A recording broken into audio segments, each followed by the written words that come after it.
a triumphant milestone in our nation's history and indeed in world history. 75 years ago today, our brave American forces defeated fascism in Europe, and through the selfless devotion of thousands of patriots, they saved the world. Over 180,000 Americans gave their lives in the European theater during World War II. And I want to take just a moment to honor their service and their sacrifice. Thank you to all of our veterans. You are truly, truly our heroes. Now, as I move to my next subject, I want to begin by saying this. Look, our rank and file men and women at the FBI are heroes in their own right. They protect this country from domestic crime, and we thank them for their service. They work hard, and once again, we owe them a debt of gratitude. But that is separate and apart from what I'm about to address right now. The FBI exists to investigate crimes, but in the case of Lieutenant General Michael Flynn, it appears that they might have existed to manufacture one. As the motion filed by the Department of Justice yesterday explained, the FBI set out to interview General Michael Flynn when they had no predicate for any investigation of any crime. Over the past week, we learned from a handwritten note the true intent behind the FBI's investigation of Lieutenant General Michael Flynn. The very day that then FBI Director Jim Comey sent agents to the White House to interview Flynn, the FBI discussed what their intent was beforehand. This is what they said. What is our goal? Truth, admission, or to get him to lie so we can prosecute him or get him fired? These notes, in addition to other evidence, raise serious questions of the FBI's handling of Michael Flynn's case. Did the FBI confront Flynn with the intent to get him to lie so that we can prosecute him? Did the FBI manufacture a crime against Lieutenant General Michael Flynn? Federal investigators appeared to paint a target on the back of General Michael Flynn. Kimberly Strassel of the Wall Street Journal laid out point by point the very concerning aspects of this case, and I'm going to reiterate them as outlined in her column over the weekend. In December 2016, Flynn spoke as the incoming national security advisor to the Russian ambassador. This call, as is customary, was recorded by the United States government. They record calls with foreigners. But in a highly irregular move, the intelligence community under the Obama administration unmasked the identity of Michael Flynn, a United States citizen who is entitled to Fourth Amendment rights and to due process. But Lieutenant General Michael Flynn received none of that. The intelligence community was hunting for evidence against General Flynn, evidence they did not find. We learned from newly released transcripts that in stark contrast to what former DNI James Clapper had been saying publicly, and contrary to what he was saying publicly, here's what he was saying privately with regard to Russian collusion. I never saw any direct empirical evidence that the Trump campaign or someone in it was plotting or conspiring with the Russians to meddle with the election. Sounds awfully different from what he had just said 10 days prior in a public capacity. Having found no evidence of Russian collusion, the FBI came up with a new absurd theory that violated the Logan Act, a statute from 1799 that in its 200 years of existence had never been used to convict an American citizen, but it was resurrected in the case of Lieutenant General Michael Flynn. Michael Flynn didn't violate the Logan Act. Even the FBI did not think that General Flynn's telephone call provided the predicate for a criminal investigation. In fact, in January of 2017, an internal FBI document concluded that Flynn was, quote, no longer a valid, viable candidate for investigation. Disgraced FBI agent and noted Trump hater Peter Strzok disagreed, texting this: hey, if you haven't closed that Flynn case yet, don't do so yet, end quote. So the Flynn case remained active. This was a good thing for Peter Strzok, but it was a bad thing for justice. It was a bad thing for the rule of law. According to yesterday's motion to dismiss the case against Lieutenant General Michael Flynn, it said this: Mr. Strzok immediately relayed the, quote, serendipitously good news to Lisa Page, special counsel at the FBI, remarking, quote, our utter incompetence actually helps us. That's right, their utter to close the case against Lieutenant General Michael Flynn was something to be serendipitously celebrated. The scheme to manufacture a case against Michael Flynn continued. After President Trump entered office, the FBI's partisan pursuit of General Flynn proceeded under Jim Comey's FBI. Despite possessing a transcript of Flynn's entire conversation, the FBI decided it was somehow necessary to go ask General Flynn what happened on the call, despite having a transcript in their possession. The only motive would have been to, quote, get him to lie. They advised him he didn't need a lawyer present. Imagine that, you're an American citizen. You don't need a lawyer, we're just coming in to have a chat. They didn't inform their superiors at the Department of Justice about their intent to interview Flynn, despite their own attorney at the FBI saying, if we usually tell the White House, then I think we need to do what we normally do. But they ignored the advice of FBI counsel, and they went in to interrogate Michael Flynn. Acting Attorney General Sally Yates, no fan of President Trump, said she was flabbergasted, she was dumbfounded by the decision to not inform DOJ officials who, quote, hit the roof. This is all outlined in a legal document that you can find. Additionally, when the FBI arrived at the White House, they did not even warn lawyerless Flynn about the consequences for providing an inaccurate response. The interrogation of Michael Flynn was not an inquiry. Make no mistake, it was a trap. Even more troubling was the fact that after the interrogation of Flynn, former Deputy Director of the FBI, Andy McCabe, concluded that he, quote, didn't think Flynn was lying. But the case against Flynn continued. We were pleased to learn yesterday that the Justice Department moved to drop the case against General Michael Flynn.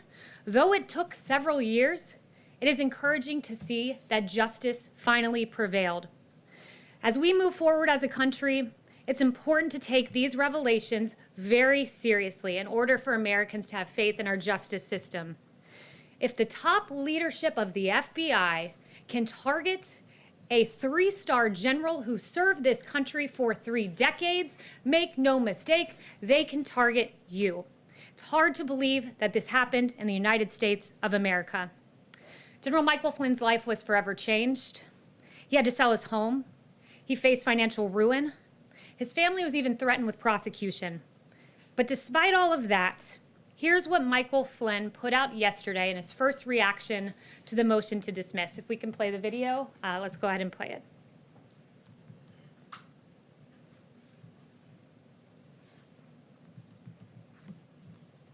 Don't think we have the video queued, but I encourage you all to go on General Flynn's Twitter feed, and what you'll see is a really beautiful video of his grandson talking about how much he loves this country and how everyone deserves justice for all, and how commendable that is for General Flynn at a time when he was so gravely wronged to say this: I still believe in this country, I still believe in America, I still believe in the principles that make this country the greatest on earth. And in the words of renowned political philosopher Baron de Montesquieu, there is no greater tyranny than that which is perpetrated under the shield of law and in the name of justice.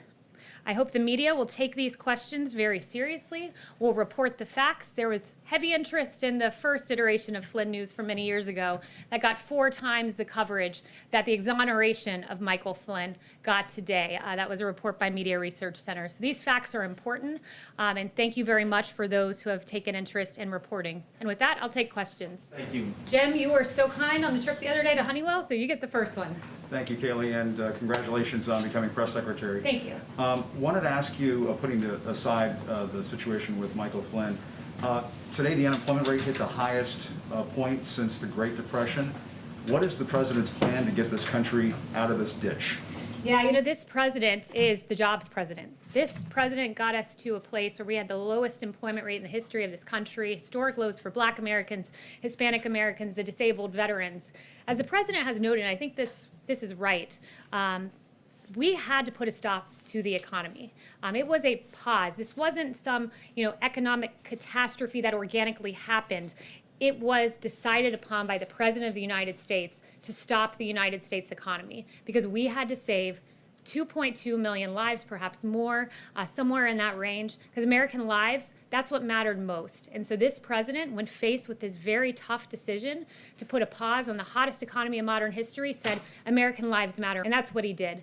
And I can tell you this, the president that got us to the hottest economy in modern history, he's done it once, and he can do it again. What's the plan now? We're going to work with Congress. We're going to come up with hopefully a phase 4. We encourage the House to maybe reconvene soon. It would be helpful if Nancy Pelosi was here. But thus far, what we've done is the PPP, of course, Paycheck Protection Program, that has really kept a lot of employees on the payroll. 60 million employees, roughly half of the workforce in the private sector in this country have been kept on payroll thanks to that measure. But going forward, principles like deregulation, principles like lowering taxes. The president has mentioned a payroll tax pause, which would be a great thing for the American people. There are a lot of proposals being entertained. I don't want to get ahead of the president, but I can tell you. Isn't there a problem, though? The president wants people to get back to work. He wants these governors to reopen their states. But if Americans aren't comfortable going to restaurants and movie theaters or the beach or whatever, how do you get this economy moving again? What's the plan? I can tell you there's a lot of pent-up demand in this country. There's a lot of people who do want to go out to restaurants, who do want to go out to movies, who do want to go back to their jobs. We see it and we hear about it every day. I don't think that that's a problem. I think people can trust that we have a president who wants to reopen and reopen safely. These are data-driven guidelines to reopening. The president has those in place, so there's no reason to be concerned because we have a president who always looks at the data, as Dr. Fauci and Dr. Birx have repeatedly noted. Kayleigh, there was a second confirmed case of COVID-19 here at the White House today, apparently a member of the vice president's staff. That's 2 in 2 days in a building where people are being tested now, including the president and vice president. Every day they've had their temperature checked for months here.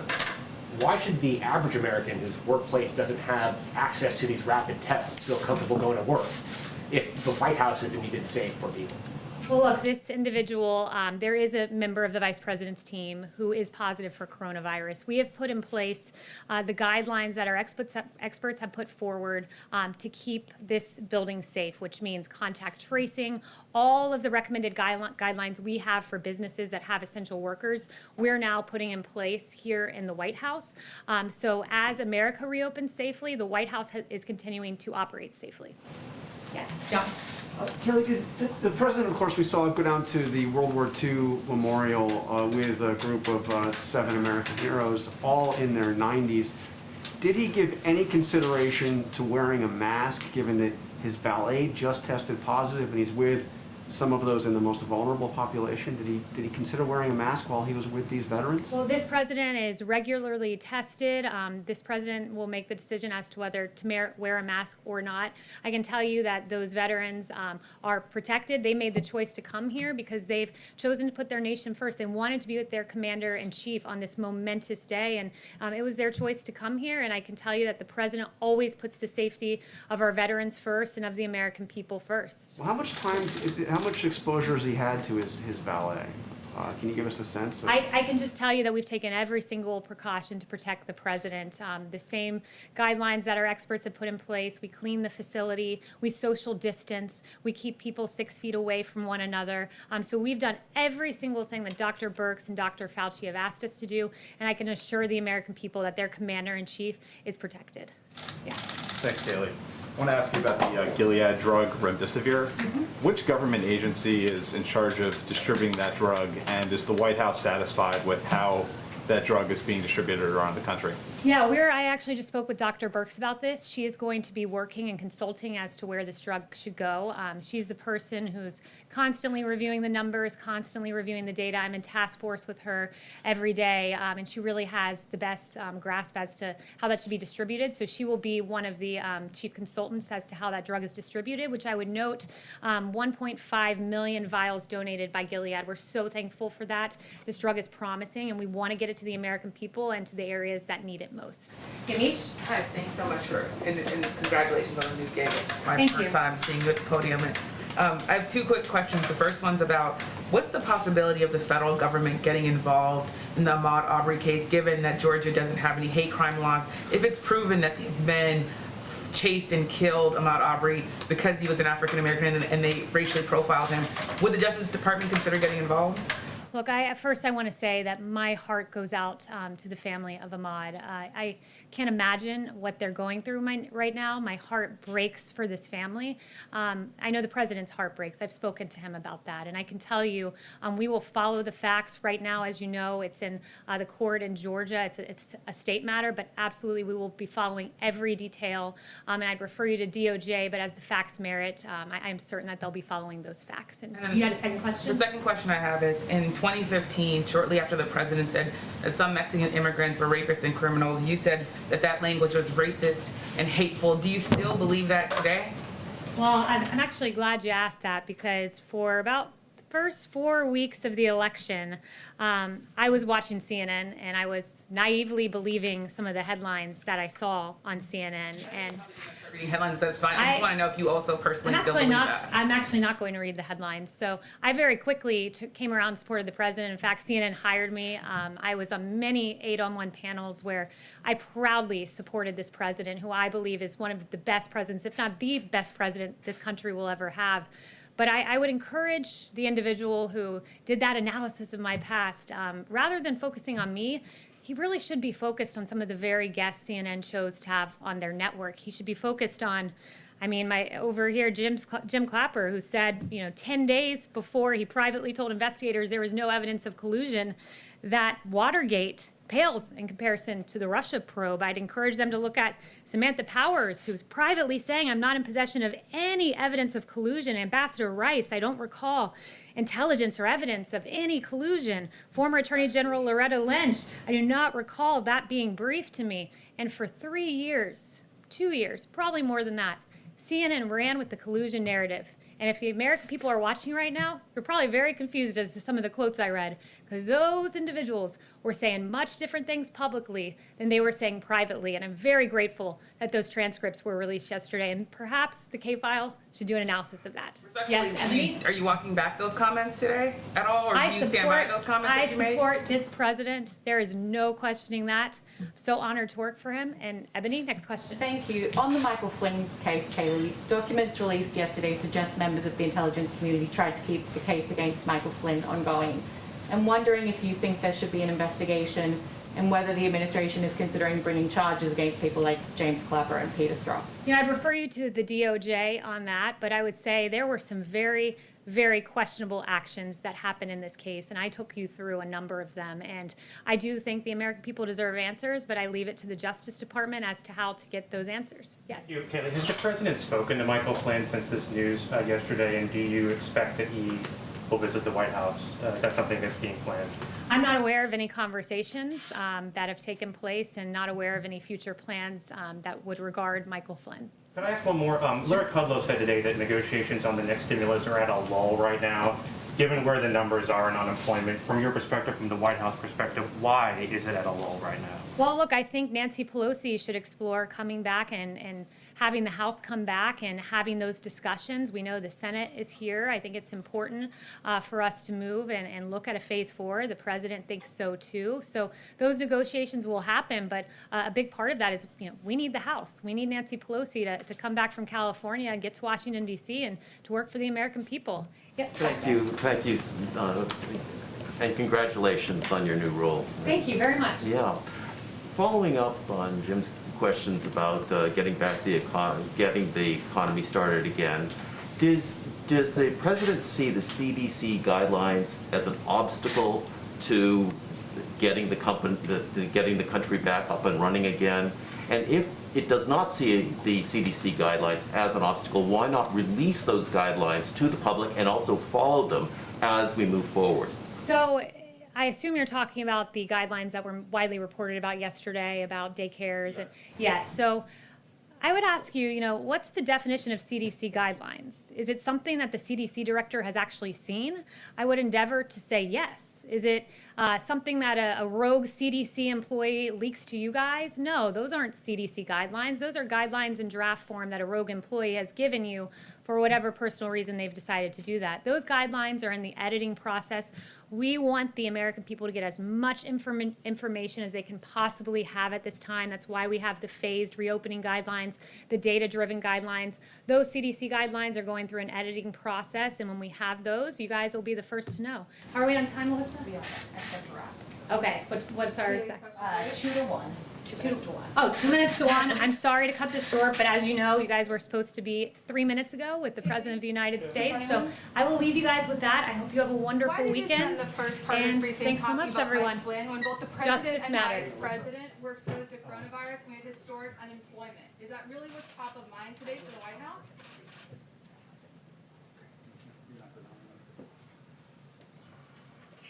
Rest of the restricted in-house pool, please gather at the north door of Restricted in-house pool.